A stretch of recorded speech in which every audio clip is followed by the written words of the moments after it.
Good afternoon, Thunder Bay. I said good afternoon, Thunder Bay. Look at all your beautiful faces that I can't see. My name is Wali, yes, like the Disney robot. Your 14-year-old's going, ha ha ha, I made fun of him when I was in high school. So my name is Wali, and I'm here to talk about narratives today. And I do something called spoken word poetry. Has anyone ever heard of spoken word poetry? Yes, of course, because I can't see your raised hands. Thank you for your applause.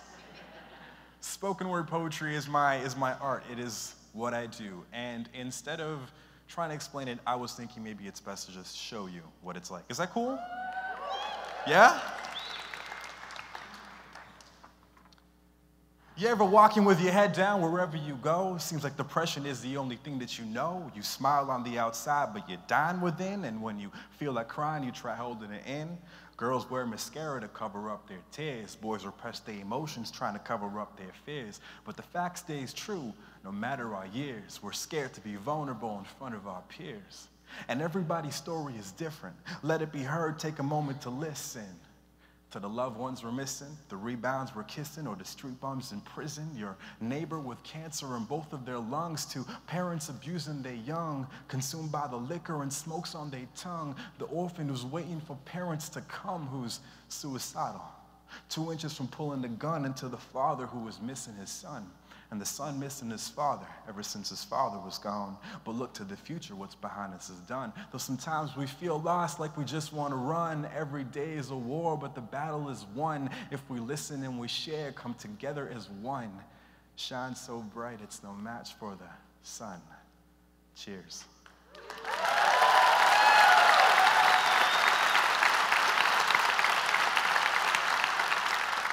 Man, I am feeling nervous, but you guys just made me feel so good about that. Thank you so much, honestly, thank you.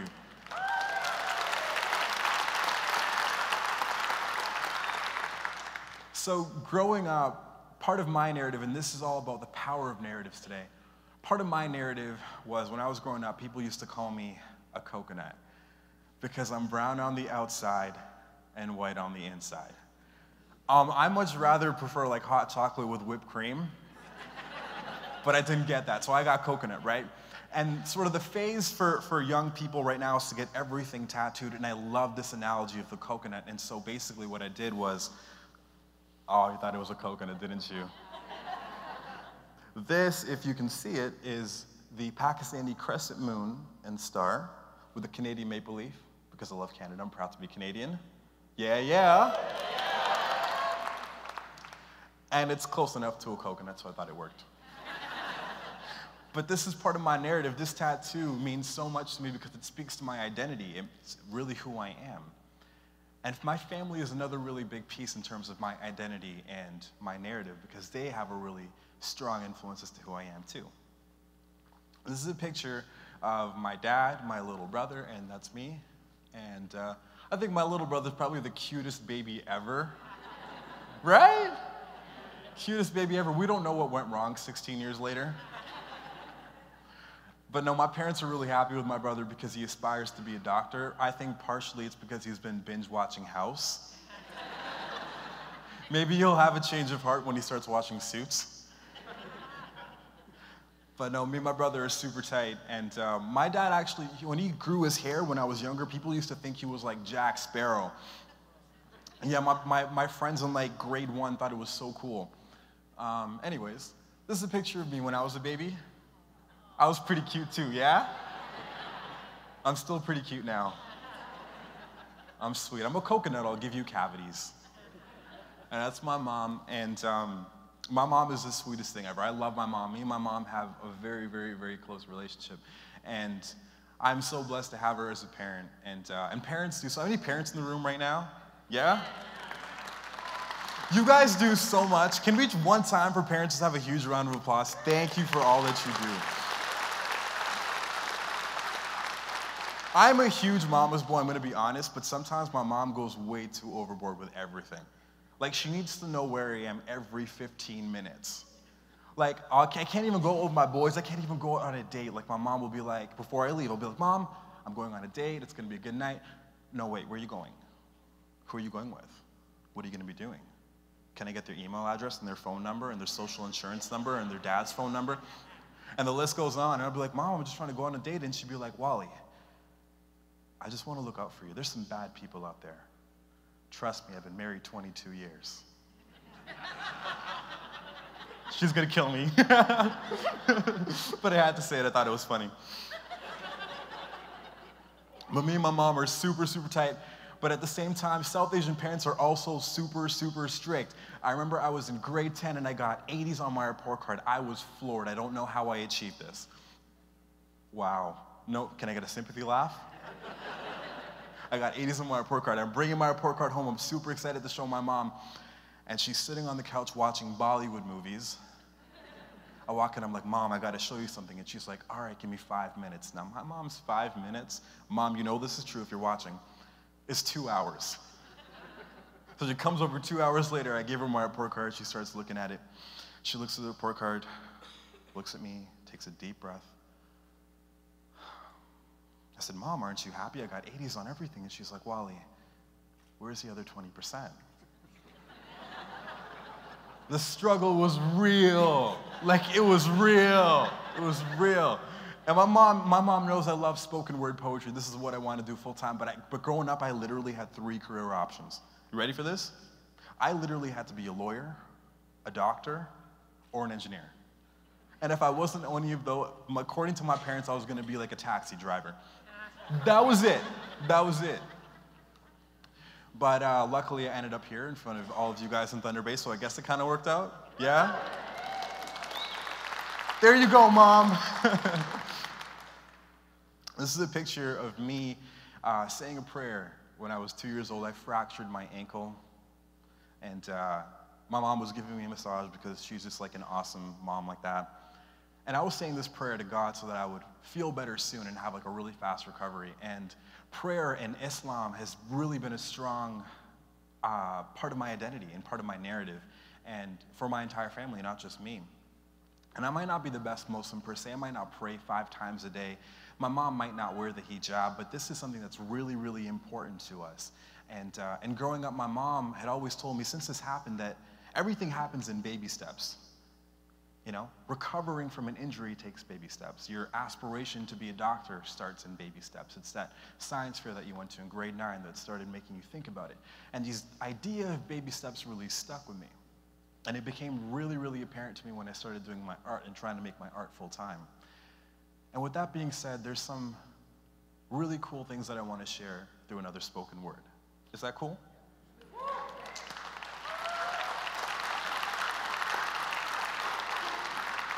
When I came to Canada with my mom in '97, my mom told me that North America was a land of freedom, of opportunity, and multiculturalism. She always told me that we were home. But lately, it's been starting to feel less like home, more like isolation and feeling alone, because things that I hear got me chilled to the bone. We're still fighting discrimination based on religion and skin tone. And even years after segregation and indigenous Holocaust, all I see is people walking over other people. Guns are cocking over people, and self-interest makes the cruel start talking over people, trying to drown out their voices. But I hear them loud and clear, and I see them because they're here. The melting pot of North America runs on fear, because here, people are more concerned with celebrity gossip and living urban, that cultural awareness is just a burden. Wake up, meet real people, and start learning, because people that fear Muslims avoid Sikh people wearing turbans. And that's not even something that Muslims wear. And to that point, there's something else that I'd like to share.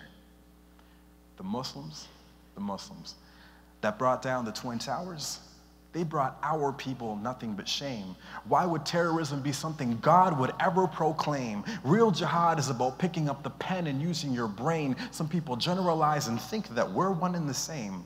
I think they're ignorantly looking for somebody to blame. Because my mom was walking home, broad daylight in Mississauga, Ontario, walking down by Dundas in here, Ontario, when a car pulled up and threw coffee on her, threw garbage on her, no respect or honor. They drove off as she wept on a street corner, and they yelled, "Go home, you terrorist." Go home, you terrorist. Home. But this is home. Home with the true north, strong and the free. Isn't this where you can be whoever you want it to be? Isn't home where we embrace differences between you and me?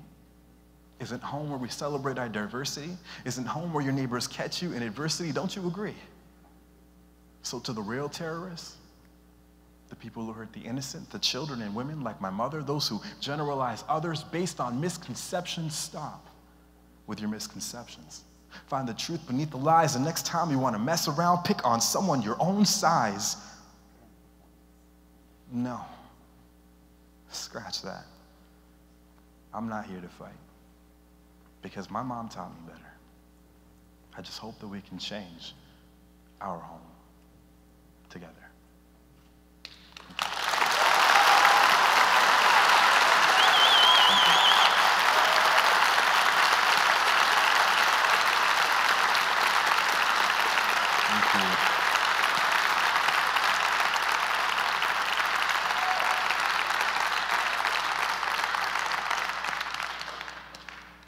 When this happened to my mom, I was so appalled. I could not believe it. I was baffled.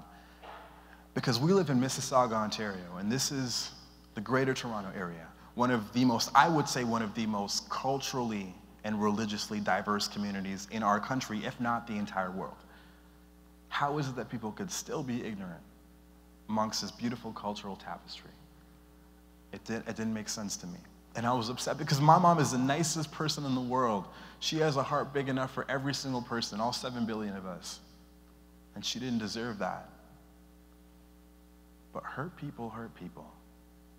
Hurt people hurt people. You guys with me?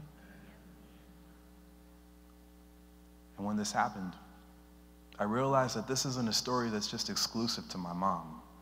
This has been so widely experienced by so many different people.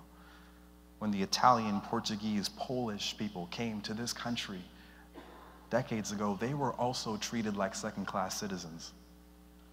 And it goes deeper. Do you know why they call it the paddy wagon? Because the police car was used to transport the Pats, the Patricks, the Irish. Let's go deeper. I was here in Thunder Bay just a month ago, and for the first time I was working with youth that were in juvenile detention centers.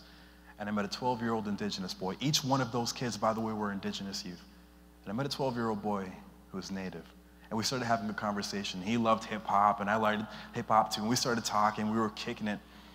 And I started asking about his culture, because I think Indigenous culture is fascinating. And I go to a student at U of T, and I took a course on Intro to Indigenous Culture, and I loved it, and I wanted to learn more about it. And so when I asked him about his culture, he said, "Wali, I don't know about it, because my parents went to residential schools." Our country has committed cultural genocide on its Indigenous people. And it hasn't only just impacted those that were there, but the next generation. And this is how deep this hole of discrimination goes. And I haven't even started scratching the surface on gender-based discrimination or discrimination based on sexual orientation. That is another story entirely. But I want to say this. Society is hurting. Society is completely broken. But it doesn't mean it has to be that way. My mom taught me better than to respond to violence with violence. And when this happened to my mom, I wanted to write a poem about it so that one day the people that did this to my mom could hear my poem and hear my words and learn something. The truth is that all of us have stories, have powerful narratives. And when we roll up our sleeves, and I know it's not easy, but when we roll up our sleeves and say, "These are my scars," then that's the first step towards creating change. And change happens in baby steps, but when you show your scars to the world and you say, "This is my narrative," you'll find that you have so much more in common with people than you do in contrast. And that's real, because pain is universal. We might have different religious beliefs or different skin color, but we all bleed. Is that not true? So my call to action is this. Don't be afraid to share your narrative, because your narrative is powerful. You all have strong voices. And change starts in baby steps. Change starts with you and your story. Thank you.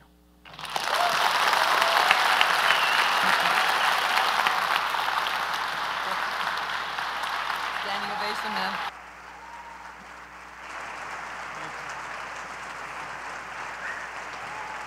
This is awesome.